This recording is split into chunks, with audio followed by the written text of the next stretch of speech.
On October 2nd, 2018, a journalist walked into a building but never walked out. His name was Jamal Khashoggi.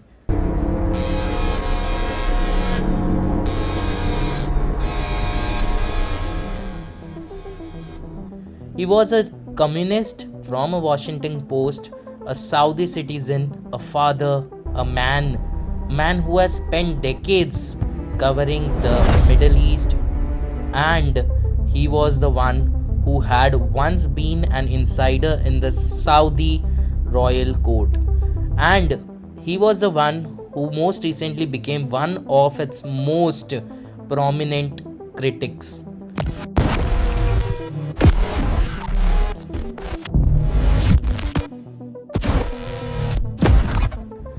That morning, he walked into a Saudi consulate in Istanbul, Turkey.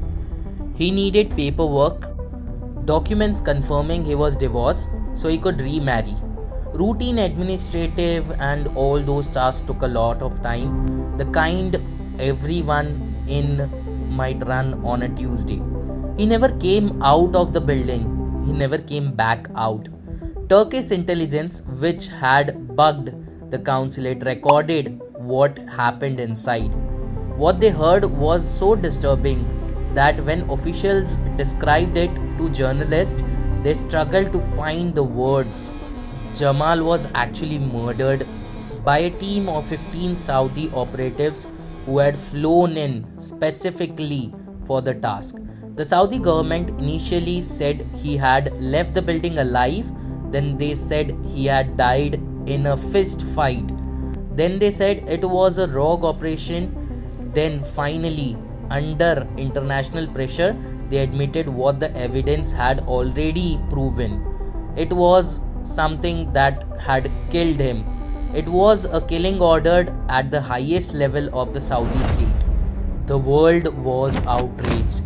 There were congressional hearings, sanctions, a UN investigation. The CIA hopped into the case.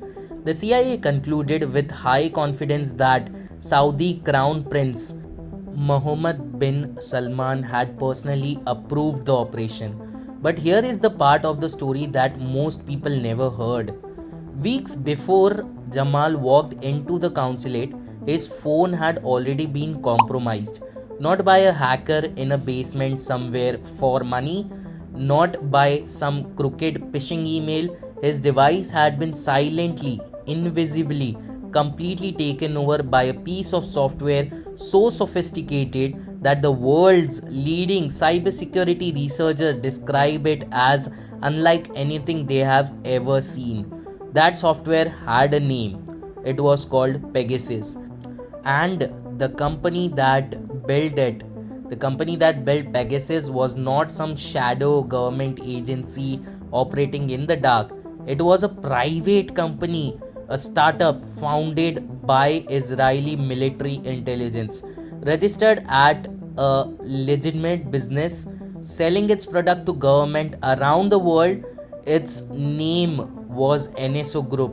And this is a story of how a company convinced the world into saving lives while helping to end them. So this video is going to be a documentary on Pegasus, and it will uncover everything from the creation to the end motive of Pegasus.